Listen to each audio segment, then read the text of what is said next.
Mesdames et messieurs, bonjour à toutes et à tous. Bienvenue sur un nouvel épisode. Aujourd'hui, nous allons accueillir un thème très intéressant, un thème qui va vraiment nous épatir.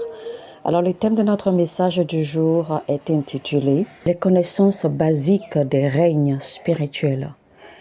Les connaissances basiques des règnes spirituels. Règne spirituel ou domaine spirituel ou encore dimension spirituelle. Et ce sera donc avec le pasteur John Anosike. Il existe des créatures dans tous les règnes spirituels. Il existe des créatures dans toutes les dimensions, au niveau de chaque dimension spirituelle. Et nous allons constater cela, d'accord, selon la lecture de Romains 8, du verset 20 au verset 22.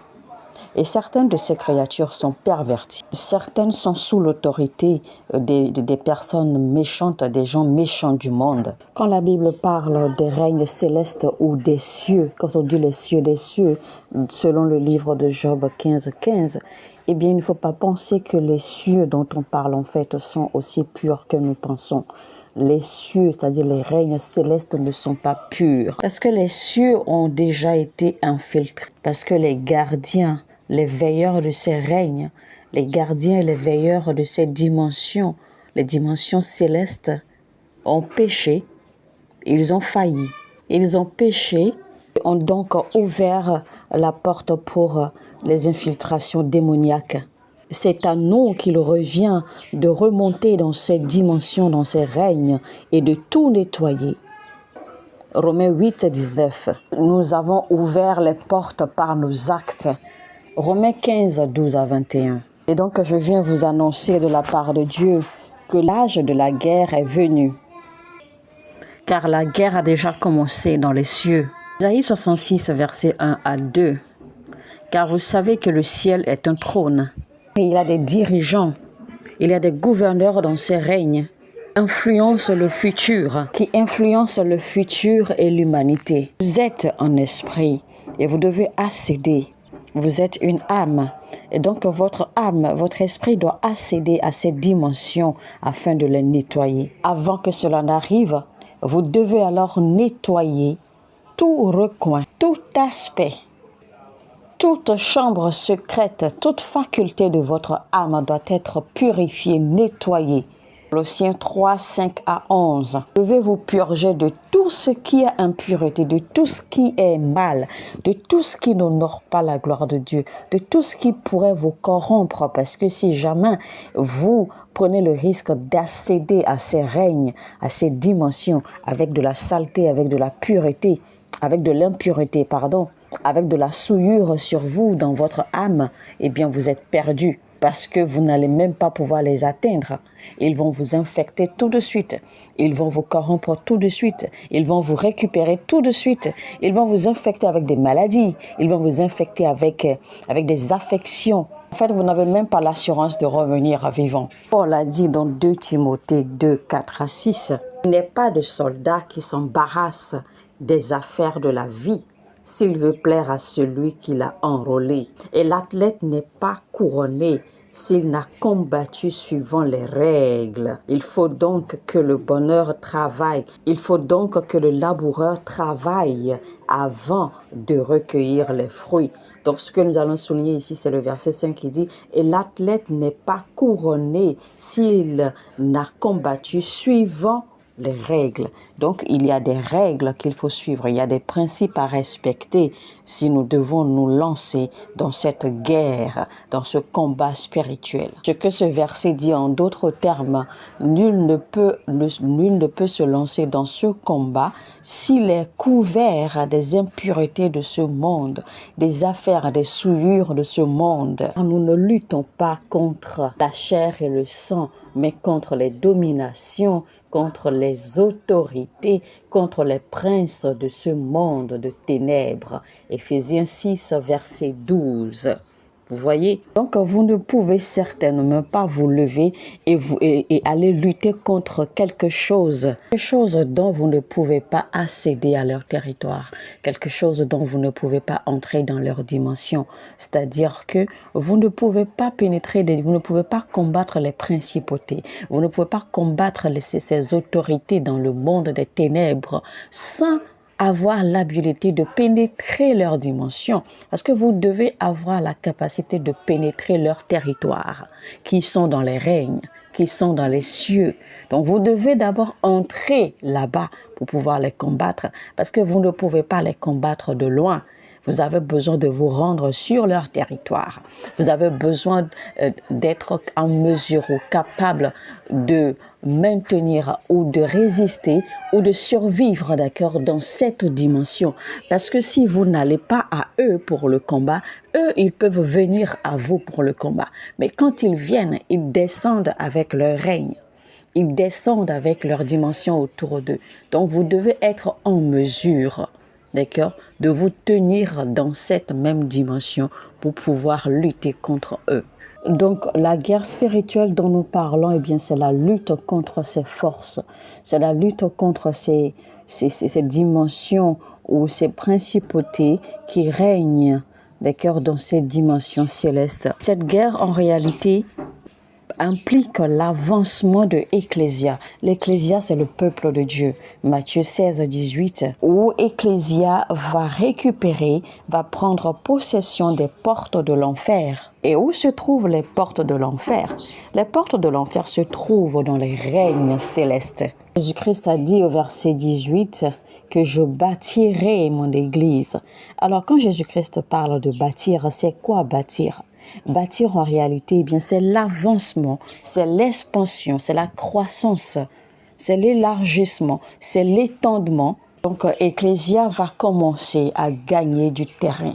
Ecclésia va commencer à triompher sur des territoires, récupérer des territoires les uns après les autres. Mais il faut savoir, attention, qu'il y aura des résistances. Il y aura des oppositions, il y aura des combats farouches pour résister, pour empêcher Ecclésia d'avancer. Il y aura des combats farouches, il y aura des attaques, il y aura des résistances terribles pour empêcher Ecclésia d'évoluer, pour empêcher le peuple de Dieu de gagner du terrain. Et c'est pour cela que Jésus-Christ a été clair dans ce même verset. Il a dit que je bâtirai mon église, mais que les portes des séjours des morts ne prévaudront point. C'est pour cela qu'il a souligné que les portes du séjour des morts ne prévaudront point contre elles. Donc, il parle en fait des portes de l'enfer. Alors, c'est quoi cette chose qui va faciliter et renforcer notre avancement dans le royaume? Eh bien, c'est la capacité de prendre possession des territoires, des domaines, des lieux et des endroits, des cités, des carrefours, des territoires locaux, des dimensions spirituelles. Tous ces endroits que Satan ou que le diable a pris sous sa possession et a installé son royaume. Tous ces endroits, tous ces territoires où le diable a établi sa seigneurie ou son leadership ou sa royauté. Cette guerre a déjà commencé dans les règnes célestes. Donc vous devez savoir que vous êtes nés de nouveau, vous avez été rachetés, vous avez été sauvés, vous avez été enseignés, entraînés par l'Esprit. Vous avez été enseignés, entraînés et rendus matures par l'Esprit de Dieu pour être préparés à la guerre, pour être préparés à la guerre spirituelle qui nous attend avec les portes de l'enfer. Vous savez, dans les règnes spirituels, dans les dimensions spirituelles, il y a des esprits, des désirs. Les esprits qui contrôlent les désirs charnels, les envies, les désirs, les envies sexuelles, etc. Il y a des esprits qui contrôlent cela. Donc, il y a des règnes dans lesquels il y a ces esprits qui contrôlent cela. Donc, il y a des dimensions, des règnes célestes qui sont au contrôle de tout ce qui est esprit de désir charnel, esprit de luxure, esprit de désir sexuel, etc., d'attirance, attraction physique, attraction sexuelle, etc.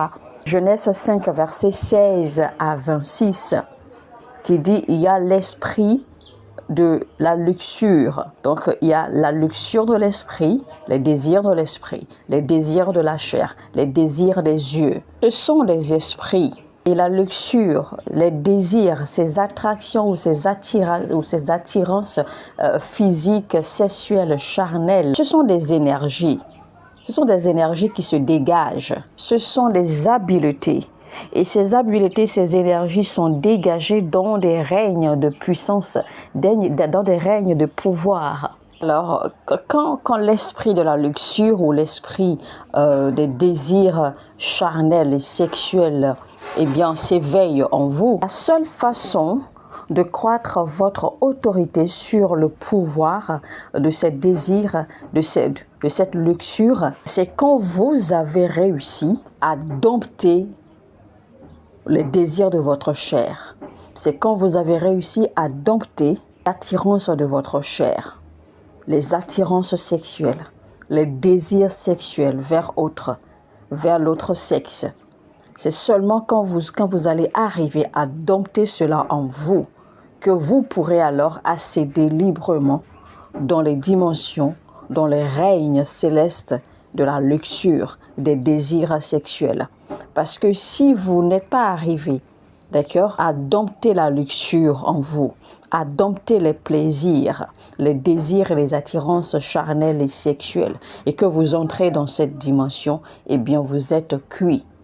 Mais quand vous arrivez à dompter, à dépasser cela, à avoir l'autorité sur cela, eh bien quand vous allez vous retrouver dans la dimension ou dans les règnes de la luxure, des désirs sexuels, vous allez facilement les chasser. Vous allez facilement triompher sur ces esprits et ces esprits seront loin de vous. Vous ne pouvez pas sortir d'une fornication. Espérez vous aventurer dans les règnes, dans les dimensions célestes où règnent les esprits de luxure, où règnent les esprits de désir, de plaisir charnel et sexuel. Vous ne serez pas respecté, vous n'aurez aucune autorité sur eux. De ce fait, toute forme de maladie ou d'affection, toute forme d'esprit ou de démon qui soit lié, d'accord, ou qui viennent ou qui découlent des actes de fornication, vous ne pouvez avoir autorité sur eux et vous ne pouvez pas les chasser. Vous ne pouvez pas leur faire face dans la vie de quelqu'un. Vous ne pourrez jamais délivrer quelqu'un de ces choses-là. Jamais. Parce que vous-même, vous êtes déjà captif de cette dimension de la luxure. Vous êtes déjà captif. Vous êtes déjà dans leur prison parce que vous êtes déjà vous-même un fornicateur, quelqu'un qui est emprunt au plaisir, au désir charnel et sexuel. Donc, il vous est impossible de résoudre tout problème qui soit lié à cela. Parce que vous êtes vous-même captif de cette dimension, de ces règnes de luxure. Donc, il n'y a rien que vous puissiez faire. Vous n'aurez absolument aucune autorité. L'autorité se mérite. L'autorité se gagne. Et il serait vraiment glorieux quand les autorités de cette dimension perdue, de cette dimension de luxure et de plaisir et désir sexuel ne trouvent rien en vous pour vous condamner. Rappelez-vous, Jésus avait dit dans Jean 14:30, « Je ne parlerai plus guère avec vous, car le prince du monde vient et il n'a rien en moi. » Il n'a rien trouvé en moi. Ce que cette parabole veut dire, ce que ce verset signifie en fait, c'est que le diable n'a absolument aucune autorité, un iota d'autorité même sur Christ. Pourquoi? Parce que il n'y a rien de lui, il n'y a rien de son royaume, il n'y a rien de sa part qui se retrouve en Christ. Donc quand le diable regarde Christ, eh bien il n'y a rien de son royaume qui soit en Christ. C'est-à-dire qu'il n'y a pas une seule petite tâche, d'accord, qui viennent du diable, qui soit en Christ. Et c'est pour cela que le diable n'a pas pu avoir l'autorité sur Christ. Parce qu'il n'y avait rien, aucune trace, aucune tâche, rien du tout. Alors, chers frères et sœurs, réveillez-vous. Réveillez-vous, il est temps d'ouvrir les yeux. Nous sommes appelés à former une nouvelle ecclésia pour Dieu. Arrêtez toute cette folie religieuse partout. Allez plutôt travailler sur vous-même pour aller conquérir ces dimensions spirituelles, ces règnes spirituels que Dieu attend de nous de conquérir pour le royaume de Dieu. Ces dimensions, les lieux célestes ont été corrompus, les lieux célestes ont été infectés.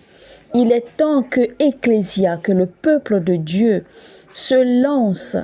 Il est temps que le peuple de Dieu se purifie, se sanctifie, afin de pouvoir affronter efficacement le diable Parce que le diable a pris autorité sur ces dimensions et nous devons récupérer ces dimensions et nettoyer et restaurer ces dimensions pour la gloire de Dieu.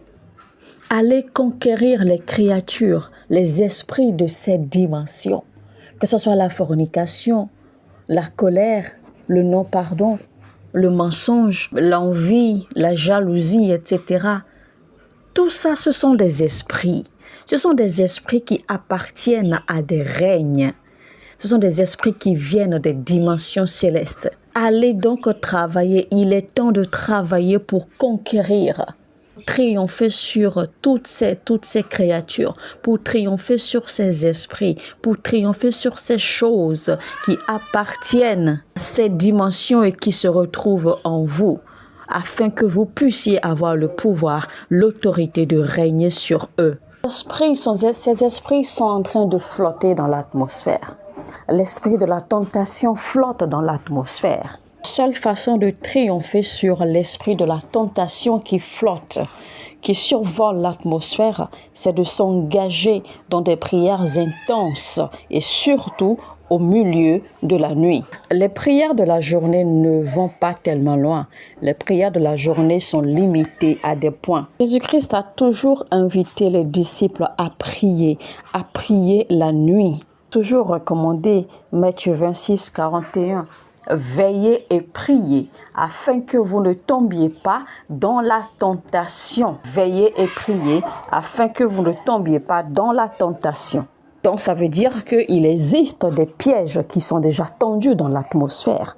C'est pour cela que Jésus-Christ dit que vous devez veiller et prier afin que vous ne tombiez pas dans ces pièges de la tentation. Il y a des dimensions, il y a des règnes d'où les esprits de tentation viennent. Ils vont toujours tendre des pièges dans l'atmosphère contre vous. Ils vont toujours tendre des pièges pour votre mariage. Ils vont toujours tendre des pièges pour votre ministère. Ils vont tendre des pièges pour vos enfants, pour vous-même, pour vos relations, etc., pour votre santé. Ils vont tendre des pièges dans l'atmosphère. Ils vont tendre des pièges pour votre foi. C'est pour cela que vous devez faire très très attention. Donc les pièges existent, les pièges sont déjà établis dans l'atmosphère et ces esprits de tentation rôdent pour capturer ceux qui tombent dans ces pièges. Et l'unique façon d'éviter ces pièges ou de détruire ces pièges, c'est la prière. Alors réveillez-vous. Il ne s'agit pas ici de réciter les versets bibliques. On parle ici de la prière sérieuse. Donc, il est temps, chers frères et sœurs, de se réveiller. Vous devez prier plus d'1 heure.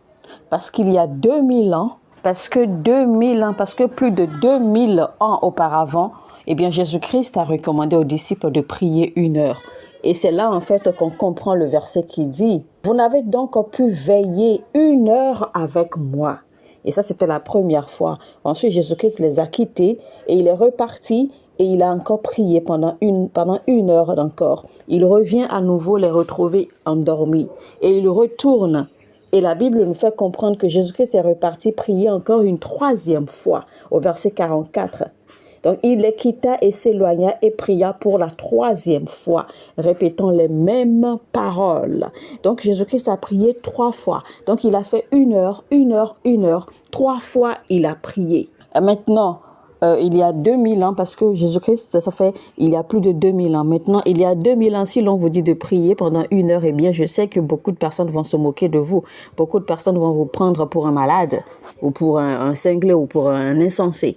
Donc, en temps normal, entre le temps de Jésus-Christ et notre temps présent, le moins que vous puissiez faire dans la prière, c'est au moins 2 heures. Au moins 2 heures de temps. Peut-être même atteindre 3 heures. Le mieux que vous puissiez faire. 3 heures de temps dans la prière. Au moins 3 fois dans une semaine. Je ne voudrais pas demander à quelqu'un de prier toutes les nuits. Mais au moins 3 fois dans une semaine, vous devez pouvoir tenir dans la nuit et prier. Au moins 3 fois dans une semaine. Et dans une semaine, vous devez pouvoir au moins jeûner 2 fois. Soit de 6h à 18h, ou de 6h à 15h, ou encore de 6h à minuit. Vous devez donc apprendre à prier pour triompher sur les règnes de la tentation ou les règnes des tentations, parce que les tentations, il y en a plusieurs. Parce que les forces qui préparent votre chute sont actives dans l'atmosphère. Qu'une chose que vous semblez ne pas savoir ou vous semblez ignorer, que vous semblez ne pas comprendre, que vous refusez même de comprendre, que toute bonne chose dans votre vie, le diable prend cela comme cible. Toute bonne chose dans votre vie, le diable cherche à détruire. Le diable cherche à manipuler. Le diable cherche à voler. Tout ce qui est bon, tout ce qui est beau, le diable ne veut pas voir. Tout ce que vous chérissez, tout ce que vous aimez, le diable est toujours après cela. Vous devez le savoir. Je suis en train de vous faire cet avertissement maintenant et il est mieux que vous vous réveillez.